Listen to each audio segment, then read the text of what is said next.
Hello and welcome to episode 206 of my podcast all about knitting and crochet and my yarn shop here in Wiesbaden, Germany. I'm Kiko and today is October 30th, 2023. And even though Halloween is tomorrow, I thought it's close enough to be wearing my Haunted House MKal cowl. You may have been surprised I didn't wear it last week because I usually try and wear my things right after I finished them. But today I'm wearing something very new and something not quite as new, but I'm wearing both for the first time on the video because with the cardigan I forgot to wear it after I finished it because right when I finished it, it was too warm and then I just forgot about it. So yeah, first appearance for both the things I'm wearing, but I'll start with the cowl. So this is the finished Haunted House MKal cowl. It's not a mystery anymore. I think everybody has seen it now and I'm really happy with it. I love it a lot. I'm still going to give it away, but maybe I'll get it back someday. We'll see. So yeah, it's, as I said, it's fairly big. It's quite a bit bigger than I expected, but I really like the fact that you can pull it down your shoulders, and the little girl who's going to get it, she can pull it down even further because she's so small. And then you can see all the nice motifs that we knit in. Yeah, so it's supposed to be 6 different colors, but I decided to add color 7 for the pumpkins. Otherwise they would have been this color. But then for the background for the little ghosts, I preferred this color to the orange. So it's even more colorful than it's supposed to be. But I absolutely love how things came out. And even though in the beginning it seemed to be very colorful and a bit chaotic, once you finish knitting the different stripes, it was quite obvious that there's a big one and a small one sort of taking turns. And I love the way the motifs come together in this.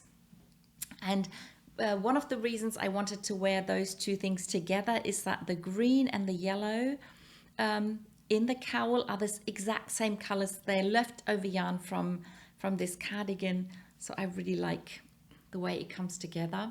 And yeah, to show you the cardigan, I'll take this off for a moment. Oh, and just in case you didn't see the finished cowl 2 weeks ago. So this is what it looks like when it's not worn. These are all the different stripes. So there's 1 stripe every day except for the skulls. That was 2 days. And then we had 13 days of clues and knitting fun. This is the back of the cowl. So here is other stripes that were knit in the round with a color work, and the beginning of the cowl was knit flat. Yeah, and I just love this this style of cowl, and I already have several other patterns by this designer who's Telly Bean Knits. And I really need to knit another one of those, and then I'll make one that I can keep for myself. So that's the cowl, and then this is the cardigan. So the yarn for those stripes and also for most of the colors in the cowl is hand-dyed yarn by Wolldackel. The pattern for the cardigan is also Telly Bean Knits, right? Yeah, it's the party cardi. And first I knit a black cardigan, so that was fairly boring, but I knew what was coming, so it was okay. So the back is completely black, and then you add in this beautiful collar stripes things. And in the original, the sleeves are 1 color and they're like 3/4 length, but I wanted long sleeves, and I decided to put in this color accent at the end of the sleeve, and I'm really happy with that. And I think I'll get up on the chair as usual to show you how long this cardigan is. So I'm really happy with that. So the back, as I said, is just black except for the sleeves and the little bit of color up in the neck.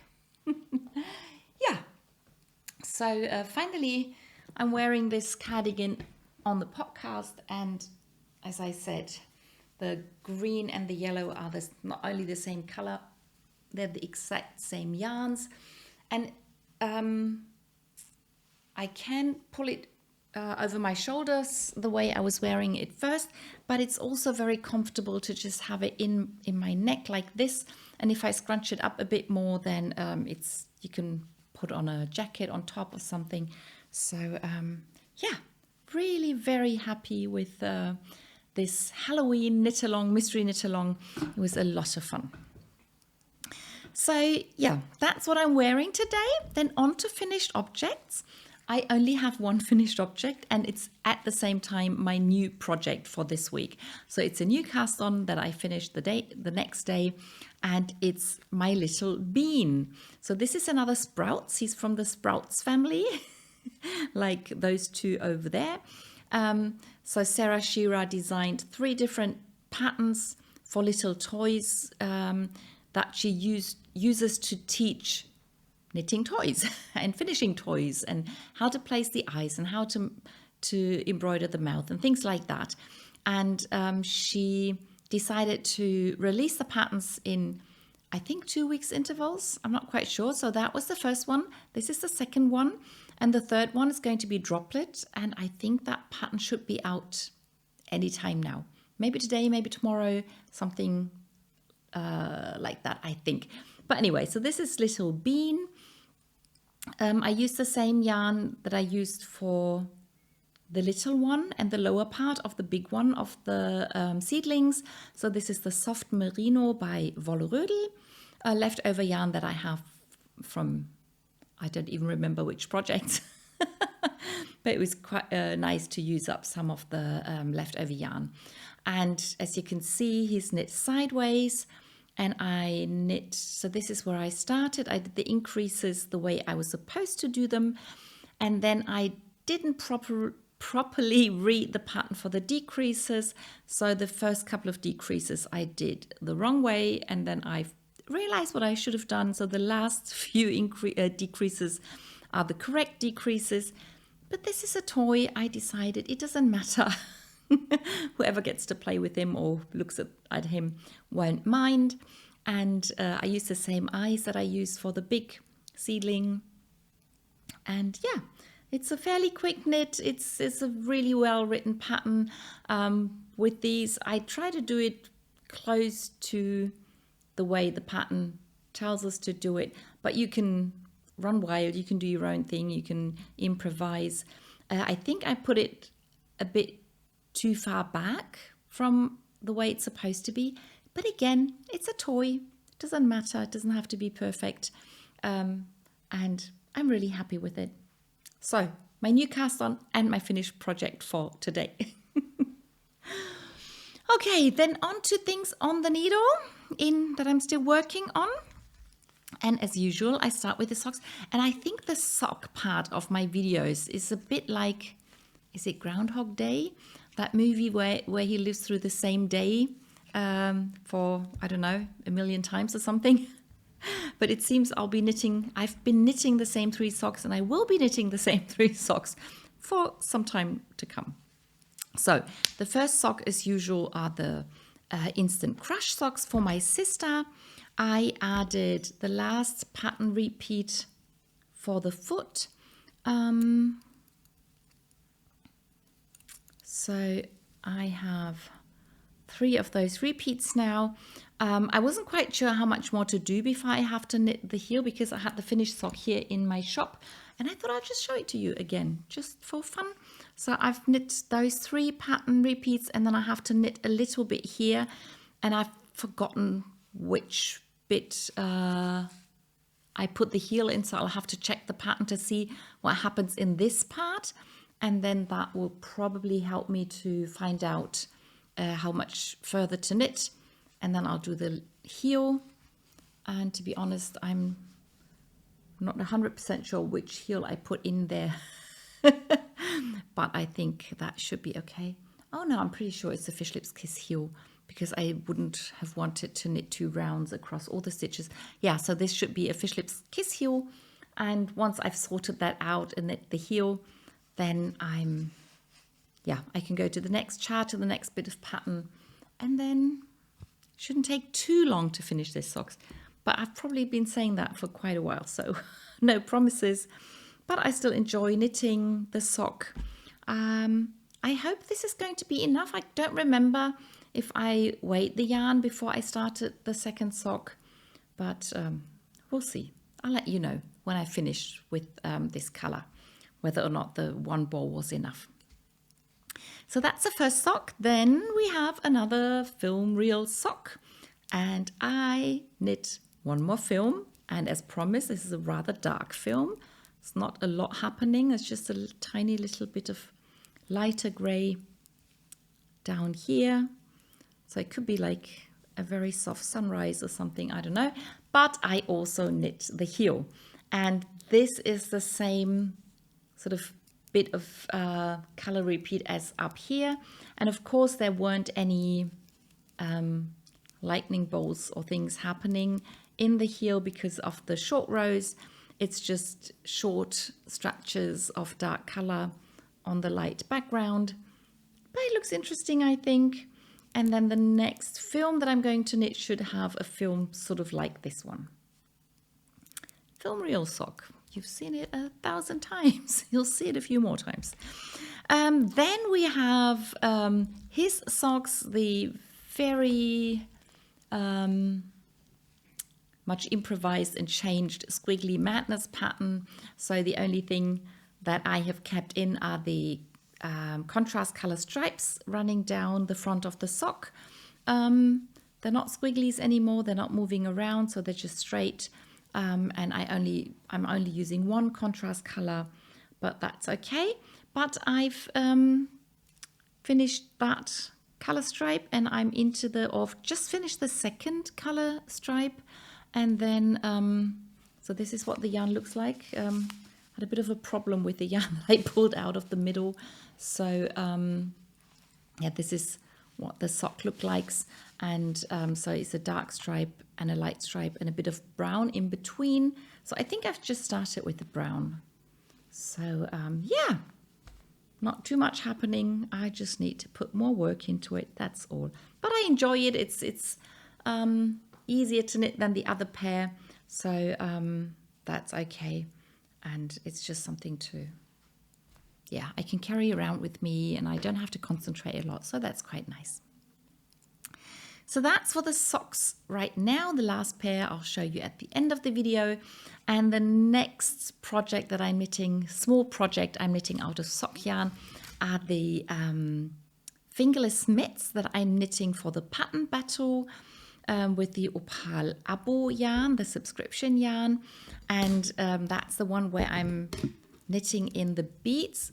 So this is the colorway that was chosen for the pattern battle. Everyone taking part has to knit with this colorway, and then I had to string up all the beads that go into the first mitt, and I've now placed all the beads that I had already knit into the right position because they were a bit different before, and I started the thumb increases. So these are my 2 stitch markers for the thumb increases, and there's one row of beaded cable running up the thumb. I think there's something wrong with this bead, so I'll have to have a look at that later. So I probably pushed it into the wrong place. I'll have to fix that. But then this is the one cable that runs up the thumb. These are some thumb increases that I've already done, and this is the palm bit, so you don't have any beads in your palm in case you grab something or you touch something. And I was a bit surprised, not really surprised, but I noticed again that if I just purl all the stitches, I do get this ladder in between the stitches. But I don't mind. I know it's going to be less visible once they've been washed. And when I wear them, nobody's going to check. And I don't mind. But I find it interesting that with purl stitches, I do get the ladder. With knit stitches, I never get it. So that's quite interesting. Yeah. And I've bought some more beads, and I will... I've changed my mind which color to use for the second mitt. So I will change the color, but I'm not going to use the green ones that were in the swatch, but I've bought some new ones that I think I am going to use. But I'll show them to you once I start knitting with them. Yeah, so those were from this beautiful book, One-Skein Wonders Sock Yarn. That's a book. It's linked underneath the video if you're interested. So that's that. And then the other small project out of sock yarn are the tiny swatches that I'm knitting for this old school friend of mine who wants to examine the colors and do something. I don't know. But I only managed to do one last week. I'll try and do more this week. Promise. Okay, so these were the smaller projects. Now on to the bigger ones, and the first one is another mystery knit along, which is probably not a mystery anymore. It's the Geogradient MKal by Stephen West, and all the 4 clues have been published. So I guess most people already know what it looks like. I'm nowhere near starting clue 4, so I'm going to show the first 3 clues, or as much as I have of them. So that was clue number 1. Then clue number 2, you had to knit on one side and then on the other side. So this was the first side I knit with those beads. And then I had to get new beads for the second side, and I went to the wrong shop. So it wasn't the shop where I got these beads, but I didn't have time to go to the other shop. So I bought almost exactly the same beads in the shop that I went to. And the only difference is that these are 0.5 millimeter smaller. So it's a really tiny difference. And sometimes it seems that the color is a little different, but it's not a big difference. So I don't think it'll be very obvious, especially as the one kind of beads are on this side and the other kind of beads are on that side. So I don't think it'll be very obvious. And then I continued knitting on the second side because I already had those stitches on my needle. And then the first thing that I had to do was cast off half the stitches with an I-cord. So there's an I-cord here. It sort of hides behind those reverse stockinette stitches, so it's not very visible, but it is there. And then so now these are the clue 2 for both sides, and then on the other half of those stitches I started knitting clue 3. So I'm now showing clue 3 just in case you don't want to see it yet, and this is what that looks like. And that's a really fascinating pattern. It's quite different from anything I've ever done before. So the technique itself is fairly simple. It's just slipping stitches. But when you slip stitches, you always have a float. And usually that's on the back side of your work because you want to see the colors mixing. But for this pattern, all the floats are on the front side. So the back of the shawl looks like this. And you can see that something is happening. So the lines between the colors aren't quite straight. So you see there's something happening, but it doesn't show a lot. But then the front of the shawl looks like this. And so you don't always slip the same stitches. So the floats aren't on top of each other, but they are sort of staggered. And then they make this very interesting pattern that sort of looks like as if it was woven. I think that's the effect that you get. And the first 2 color stripes, they were so dark I could hardly see anything. But then when I knit the light gray and the middle gray, it was a lot more obvious what's happening. And you can now see that the 2 colors sort of get mixed. So you see a bit of the color that was knit before and a little bit of the, I think that's what's happening. It's, as I said, it's quite unusual to have the floats on the front side. I keep mixing that up and have to go back a little bit. Why we knit this clue, this side goes up straight and there's a decrease every other row on this side. So what happens is that, let me see, the effect that we get, this is a straight line. So it's a straight line from where I cast off the stitches, half the stitches from clue 2. And then this edge, this is sort of a straight line. And then here, is sort of also a straight line. But what happens is that it's getting smaller here and it's going straight there, but in the end they will sort of come together. So these stitches and these stitches will at some point come together, form a tip, and then we have another triangle knit onto this side. And then the whole thing is sort of going to look like a triangle without the point. I think this is the point that's missing, this bit. And then once I finish that, I will repeat the same thing on the other side. I'm not showing anything anymore. So I'll have to cast off half the stitches, but then it'll be the other half. And I'll repeat the same slip stitch pattern that I'm working on now. And then after clue 3, we are left without any stitches. So basically you have a little shawl, or it's not that little, but you have a shawl after clue 3, and if you want it you could stop there, but of course clue 4 is very interesting as well, and we have to pick up some stitches, and there's another very interesting pattern that Stephen West came up with, and that should be very interesting as well. But I don't think I'll finish clue 3 this week. It's not very probable, but it doesn't matter. It's not a race. I'll just take my time. I enjoy knitting the pattern, and at some point I will finish clue 3 and then I will knit clue 4. I'm pretty sure by then every one of you will have seen the shawl. You will know what's happening and what it's supposed to look like when it's done. And yeah, so I'll just keep knitting on that. The next big project out of sock yarn is my V-back tee pullover. And with that, I finished all the short rows. And that means that I could have added some length, which I didn't want to do. So I started the ribbing.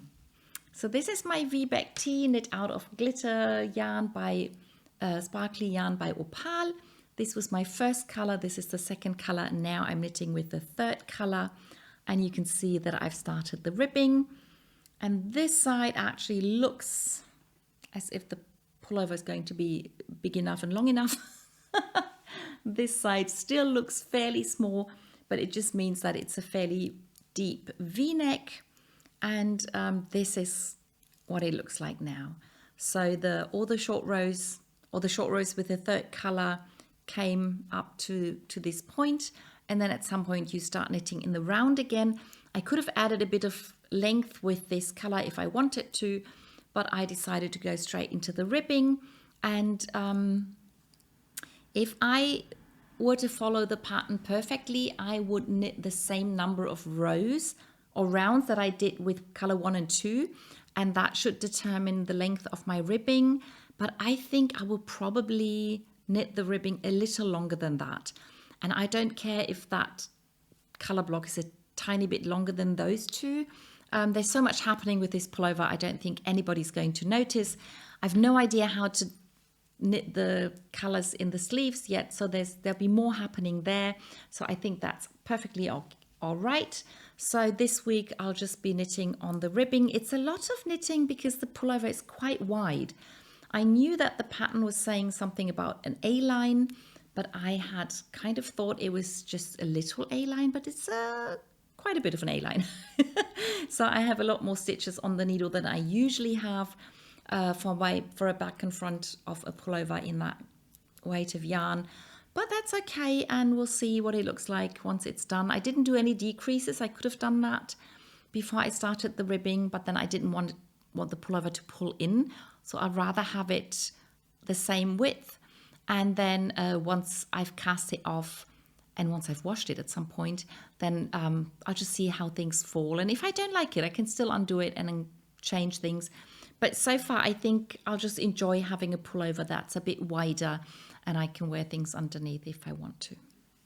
Yeah, so that's the V-back tee, and lots of ribbing in my future. Yeah, so that's that. And then the other pullover I'm knitting, that's not knit out of sock yarn. That's my Reina de Picas pullover.